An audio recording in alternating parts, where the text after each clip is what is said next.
بسم اللہ الرحمن الرحیم۔ آج ہم انشاءاللہ غسل سے متعلق کچھ احکام پڑھیں گے، چونکہ ہمارے ابھی طہارت کا ہی باب چل رہا ہے۔ غسل کب فرض ہوتا ہے اور غسل کا طریقہ کیا ہے۔ رسول اللہ صلی اللہ علیہ وسلم نے فرمایا ان اللہ لا یستحیی من الحق، اللہ تعالیٰ حق بات کو بیان کرنے سے حیا نہیں کرتے۔ تو غسل کے جو مسائل ہیں ان میں بھی بعض دفعہ کچھ ایسی باتیں آتی ہیں جو بظاہر حیا کے خلاف ہیں، لیکن علم کی ایک بات ہے، سیکھنے اور سکھانے میں حیا اگر کریں گے تو پھر ظاہر ہے ساری زندگی جاہل ہی رہے گا انسان۔ اور غسل کے مسائل سیکھنا اس لیے ضروری ہے کہ غسل جب فرض ہوتا ہے تو جب تک مکمل غسل نہ ہو آپ کی نماز ادا نہیں ہوتی۔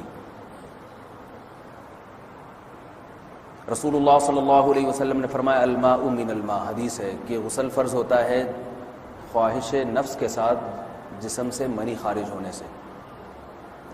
مرد پہ غسل کب فرض ہوگا؟ جب اس کے جسم سے شہوت کے ساتھ منی خارج ہو۔ منی بالکل سفید رنگ کی چیز ہے، ایک ہوتی ہے مزی۔ شہوت پیدا ہونے سے اگر کسی کے مرد یا عورت کے صرف رطوبت خارج ہونا شروع ہو گئی، اس سے غسل فرض نہیں ہوتا۔ جب تک مکمل شہوت پوری نہیں ہو جاتی اور مادہ منویہ خارج نہیں ہو جاتا، چاہے احتلام کی صورت میں ہو یا کسی بھی طرح سے ہو۔ مردوں کے ساتھ چونکہ یہ بہت زیادہ ہوتا ہے، نائٹ فال کی صورت میں مردوں پر غسل کی یہ صورت بہت زیادہ فرض ہوتی ہے۔ جیسے ہی بلوغت ہوتی ہے تو احتلام شروع ہو جاتا ہے، ہفتے میں 1 دفعہ 2 دفعہ 3 دفعہ، بعض نوجوانوں کو روزانہ بھی 2 دفعہ ہوتا ہے، جبکہ خواتین میں یہ والے غسل کی صورت بہت ہی کم ہوتی ہے کہ ان کو نائٹ فال ہو یا اس طرح سے غسل فرض ہو۔ ہزاروں میں کسی ایک عورت کے ساتھ ایسا ہوتا ہے۔ ایک صورت تو یہ ہے غسل فرض ہونے کی۔ دوسری صورت کیا ہے کہ جب انسان اپنی زوجہ کے ساتھ ملاپ کرے اور انٹرکورس ہو جائے، چاہے اس صورت میں ڈسچارج دونوں میں سے کوئی ہو یا نہ ہو، لیکن دونوں پہ غسل فرض ہو جائے گا، مرد پہ بھی اور عورت پہ بھی۔ یہ تو مردوں کے غسل کے فرض ہونے کا۔ مردوں کے غسل میں ایک چیز یہ بھی ہے کہ اگر آپ نے رات کو نیند کی اور صبح آپ اٹھے اور آپ نے کپڑوں پہ نشان دیکھا، اب آپ کو یہ پتہ نہیں چل رہا کہ یہ منی کا نشان ہے یا مزی کا ہے، تو بھی آپ پر غسل کرنا فرض ہے۔ یہی سمجھا جائے گا کہ یہ آپ خواب میں ڈسچارج ہوئے ہیں۔ عورت پر جو غسل فرض ہوتا ہے ایک اور صورت میں ہوتا ہے کہ جب خواتین کو ایام آنا بند ہو جاتے ہیں، حیض یا نفاس سے جب پاک ہو جائیں تو بھی ان پہ غسل فرض ہے۔ یہ تو غسل کی فرضیت سے متعلق احکام تھے۔ کچھ چیزیں ایسی ہیں جن میں غسل سنت ہے، فرض نہیں ہے۔ جمعہ کے دن غسل کرنا رسول اللہ صلی اللہ علیہ وسلم نے بہت زیادہ تاکید کی ہے۔ سنت کی 2 قسمیں ہیں، سنت مؤکدہ اور سنت غیر مؤکدہ۔ مؤکدہ وہ ہوتی ہیں کہ جن کو چھوڑنے کا اگر کوئی معمول بنا لے تو گناہ کا خطرہ ہے، اور ایسا شخص قابل ملامت ہے، اسے شریعت ملامت کرتی ہے، برا بھلا کہتی ہے۔ تو غسل سنت مؤکدہ ہے، ہفتے میں 1 مرتبہ، چاہے جمعے کے دن ہو یا کسی بھی دن ہو۔ جو مسلمان ہفتے میں 1 دفعہ بھی نہیں نہاتا، وہ کتنا ہی نیٹ کلین ہو، مگر شریعت کی نظر میں وہ قابل ملامت ہے، اسے تانے دینے چاہیے کہ شرم نہیں آتی، ہو مسلمان مگر رہتے ہو بھنگیوں اور چماروں کی طرح۔ ملامت تو اسی کو کہتے ہیں۔ اس کی دلیل رسول اللہ صلی اللہ علیہ وسلم نے فرمایا، صحیح حدیث ہے، حق علی کل مسلم ان یغتسل کل اسبوع مرۃ، کہ ہر مسلمان پر لازم ہے کہ وہ ہفتے میں کم از کم 1 مرتبہ غسل کرے۔ ہر مسلمان پر لازم ہے، چاہے اس پہ غسل فرض نہ بھی ہو۔ اور کس دن بہتر ہے؟ جمعہ کے دن۔ نبی صلی اللہ علیہ وسلم نے حکم دیا ہے کہ جمعے کے دن غسل کیا جائے۔ امام احمد ابن حنبل کا مذہب یہ ہے کہ جمعے کے دن غسل کرنا واجب ہے، صرف سنت نہیں ہے بلکہ واجب ہے، لیکن جمہور کا مذہب یہ ہے کہ سنت عمل ہے۔ غیر مسلم جب اسلام قبول کرتا ہے تو اس وقت بھی اس کے لیے غسل کرنا سنت ہے۔ جب ہم مردے کو نہلاتے ہیں تو جو مردے کو نہلائے اس کے لیے بھی خود غسل کرنا افضل ہے، سنت عمل ہے۔ عید کے دن غسل کرنا سنت عمل ہے۔ تو یہ وہ تمام مواقع ہیں جن میں غسل کرنا رسول اللہ صلی اللہ علیہ وسلم کی سنت ہے۔ غسل کا طریقہ کیا ہے؟ غسل میں 3 چیزیں فرض ہیں، منہ بھر کے قلی کرنا، ناک میں پانی ڈالنا کہ ناک کی جو نرم جگہ ہے یہ اچھی طرح تر ہو جائے، اور پورے جسم پہ ایک مرتبہ پانی بہا دینا کہ جسم میں بال کے برابر جگہ بھی خشک نہ رہے. یہ تو ہے فرض، یعنی یہ کام کسی نے کسی بھی طرح سے کر لیا تو غسل ادا ہو جائے گا، چاہے اس کی نیت غسل کی تھی یا نہیں تھی. کوئی آدمی چلتا ہوا جا رہا ہے، پھسل کے تالاب میں گر گیا، پورے غوطے کھا کے باہر نکلا، کلی کر لے اور ناک میں پانی ڈال لے تو غسل اس کا ادا ہو جائے گا. البتہ چونکہ نیت نہیں تھی لہذا غسل کا ثواب نہیں ملے گا، ثواب نیت کے بغیر نہیں ملتا انسان کو. دلائل اس کے الگ موضوع ہے کہ اس کی دلیل کیا ہے کہ بغیر نیت کے بھی غسل ہو جاتا ہے، لیکن میں نے بتایا دلائل کا سیشن نہیں ہے، اس میں پھر بات لمبی ہو جائے گی. تو یہ تو ہے فرض، پورے جسم پہ پانی بہانا کلی اور ناک میں پانی. سنت طریقہ کیا ہے؟ رسول اللہ صلی اللہ علیہ وسلم غسل کیسے کرتے تھے؟ سنت طریقہ جس پہ جو اختیار کرنا چاہیے وہ طریقہ یہ ہے کہ جب آپ غسل کے لیے بیٹھیں تو سب سے پہلے وہ جگہ دھوئیں جہاں نجاست اور ناپاکی لگی ہوئی ہے. نائٹ فال ہوا، کسی کو احتلام ہوا، تو جہاں جہاں گندگی لگی ہے پہلے اس جگہ کو دھوئیں، استنجا کریں، شرمگاہ کو دھوئیں اچھی طرح. سمجھ رہے ہیں بات کو؟ اس کے بعد ہاتھ دھوئیں اور مکمل وضو کریں جیسے ہم عام حالات میں وضو کرتے ہیں. مکمل وضو کرنے کے بعد دائیں کندھے پہ پانی ڈالا، لیفٹ سائڈ پہ پانی ڈالا.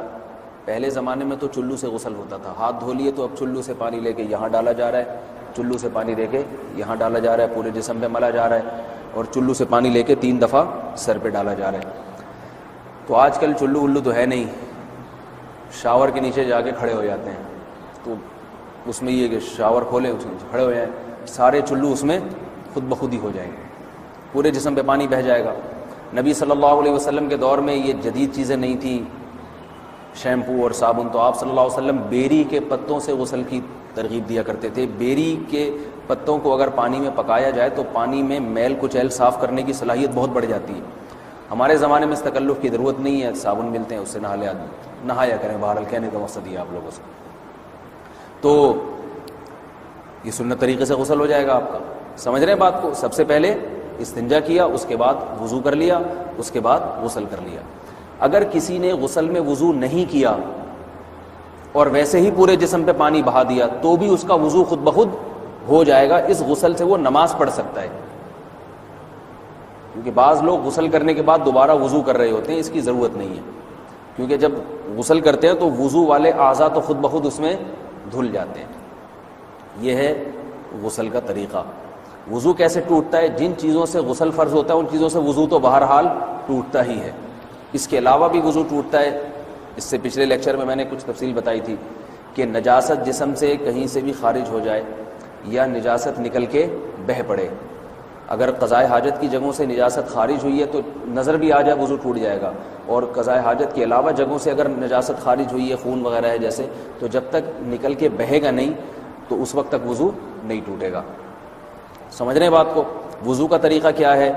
سب سے پہلے دونوں ہاتھوں کو دھویا جائے، 3 دفعہ کلی کی جائے، مسواک کی جائے، 3 دفعہ ناک میں پانی ڈالا جائے، پھر پورے چہرے کو پیشانی، یہ جو ہے جہاں سے پیشانی ہماری شروع ہو رہی ہے اور تھوڑی کے نیچے، تھوڑی جہاں ختم ہو رہی ہے، اور ایک کان کی لو سے دوسرے کان کی لو تک 4 اعضاء ہیں وضو میں دھونا فرض ہیں. 1 چہرہ، نمبر 2 بازو، نمبر 3 سر کا مسا، چوتھائی سر، اور نمبر 4 پاؤں کو دھونا.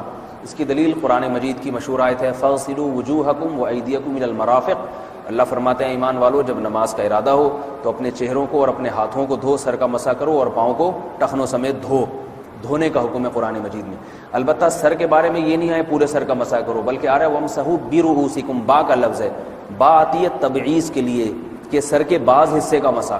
اب بعض حصے کا قرآن حدیث میں کہیں تذکرہ نہیں ہے، تو اس میں فقہائے کرام کے اجتہادات ہیں. امام شافعی فرماتے ہیں تھوڑا سا بھی ٹچ کر لیا سر کو ہو جائے گا. امام ابو حنیفہ فرماتے ہیں نہیں، کم از کم 1/4 کا ہونا ضروری ہے. سب کے اپنے اپنے دلائل ہیں، ان دلائل میں نہیں جاتا. فقہ حنفی کو جو فالو کرنے والے ہیں تو ان کو چاہیے کم از کم 1/4 سر کا مسا، یہ فرض ہونے کے لیے ضروری. مگر سنت کیا ہے؟ پورے سر کا مسا. نبی صلی اللہ علیہ وسلم دونوں ہاتھوں کو بھگو کے پورے سر کا مسا کرتے تھے ایسے. سمجھ رہے ہیں بات کو؟ اور مسا کے جو یہ ٹیکنیکل طریقے ہیں کہ آپ یوں پہلے انگلی بنائیں، پھر یوں لے کر جائیں، پھر یوں گھما کے لائیں، پھر یوں، یہ ٹیکنیکل طریقے حدیث سے ثابت نہیں. مسح کا طریقہ کیا ہے؟ بھیگا ہوا ہاتھ لے کے ایسے پورے سر کو بس ہو گیا. پھر حدیث میں یہ بھی ہے کہ یوں لے جاؤ اور یہ بھی ہے کہ دو واپس بھی لے کر آؤ, دونوں طرح سے ثابت ہے. تو ایسے بھی کر سکتے ہیں کہ یوں لے جائیں اور ایسے بھی کر سکتے ہیں لے کے جائیں اور پھر واپس بھی لے آئیں, دونوں طریقے جائز ہیں. لیکن کم از کم سنت اتنی ہے کہ پورے سر کا مسح ہونا چاہیے. بعض لوگوں کو شو مارنے کا شوق ہوتا ہے, اگر وہ واپس لائیں تو بال ان کے خراب ہو جاتے ہیں, کہتے ہیں یار یہ پھر مسئلہ خراب ہو جائے گا. تو پھر ایسے لوگ صرف یوں ہی لے جائیں کافی ہے. افضل تو یہ کہ یوں بھی لے یوں بھی لے جائیں, دونوں طرح سے صحیح ہے. بہرحال دونوں حدیث سے ثابت ہیں. سمجھ رہے ہیں بات کو؟ اور یہاں ایک اہم مسئلہ بتا دوں, قرآن مجید نے پاؤں کو دھونے کا حکم دیا ہے, پاؤں پہ مسح کرنے کا حکم نہیں دیا. اور حدیث میں خفین پر مسح کرنے کا حکم ہے. تو قرآن اور حدیث کو فقہاء نے جمع کیا ہے. لہذا وہ موزے جن میں آسانی سے پاؤں دھوئے جا سکتے ہیں, ان میں چاروں ائمہ کے نزدیک پاؤں پہ مسح کرنا جائز نہیں. سعودی عرب میں جو بعض سلفی حضرات اور یہاں ہمارے ہاں بھی اہل حدیث حضرات نے عام موزوں پر بھی جو مسح کی ایک روایت ڈال دی ہے, اسلاف میں, تابعین, تبع تابعین میں اور چاروں ائمہ کے مذاہب میں اس کا ثبوت نہیں ملتا. اگر اسلاف میں کوئی قائل بھی ہے تو ایک شاذ قول, اکا دکا قول ملتا ہے, ورنہ یہ ائمہ اربعہ کے مذہب کے خلاف ہے. اور جو احادیث جو نقل ہوتی ہیں صحیح سند کے ساتھ, ان کے بھی خلاف اور قرآن کی آیت کے بھی خلاف ہے. اس لیے کسی نے عام ساکس پہ اگر مسح کر لیا, جو عام طور پہ آفس پہن کے جاتے ہیں لوگ, اس میں تو پاؤں, آپ اگر ساکس کو پانی کے نیچے رکھیں پورا پاؤں دھل جائے گا آرام سے. تو وہاں کیا ہو رہا ہے کہ قرآن مجید کے حکم کی مخالفت لازم آ رہی ہے, آپ پاؤں دھو نہیں رہے. تو اس لیے ہم یہ سمجھتے ہیں کہ اس صورت میں نماز ادا نہیں ہوگی. سعودی عرب میں بعض سلفی حضرات نماز پڑھاتے ہیں, وہ ایسے ہی کرتے ہیں کہ عام ساکس پہ مسح کر کے نماز پڑھا لیتے ہیں. تو فتویٰ اسی پر ہے کہ ان کی, اگر کسی کو یقین ہے کہ اس نے عام ساکس پہ مسح کر کے نماز پڑھائی ہے تو اس کے پیچھے نماز ادا نہیں ہوگی, کیونکہ قرآن کے مطابق اس کا وضو ہوا ہی نہیں ہے. صدیوں تک کوئی بھی اس قول کا قائل نہیں رہا ہے کہ عام ساکس پہ بھی مسح ہو جاتا ہے. یہ ابن تیمیہ رحمہ اللہ تعالیٰ 7ویں صدی میں اس کے قائل تھے, اور تابعین میں اکا دکا قول ملتے ہیں اس کے, لیکن شاذ قول ہیں, مرجوح قول ہیں, جن پر امت نے فتویٰ نہیں دیا. اور اب سعودی عرب میں بعض سلفی حضرات اس کے قائل ہیں.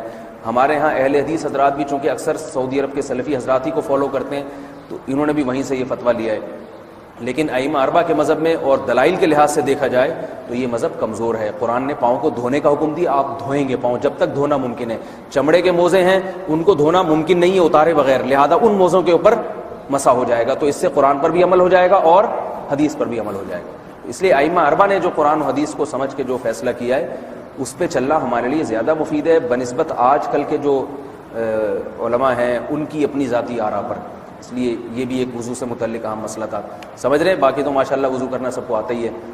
اور وضو کے بعد دعا کیا ہے؟ کلمہ شہادت, اشہد ان لا الہ الا اللہ وحدہ لا شریک لہ اشہد ان محمدا عبدہ ورسولہ اللہم اجعلنی من التوابین واجعلنی من المتطہرین. اے اللہ تو مجھے بار بار توبہ کرنے والوں میں شامل کر دے اور بار بار پاکیزہ رہنے والوں میں شامل کر دے. توبہ اس لیے کہ میں نے ظاہری طہارت تو حاصل کر لی, مجھے روحانی طہارت بھی عطا کر دے. اگر میں نے گناہ کی ہوں تو مجھے ان سے بھی توبہ کی توفیق عطا فرما لے, تاکہ اس لحاظ سے بھی میرا وضو ہو جائے, اس لحاظ سے بھی میں پاک ہو جاؤں. سبحانک اللہم و بحمدک, نشہد ان لا الہ الا انت نستغفرک و نتوب الیک.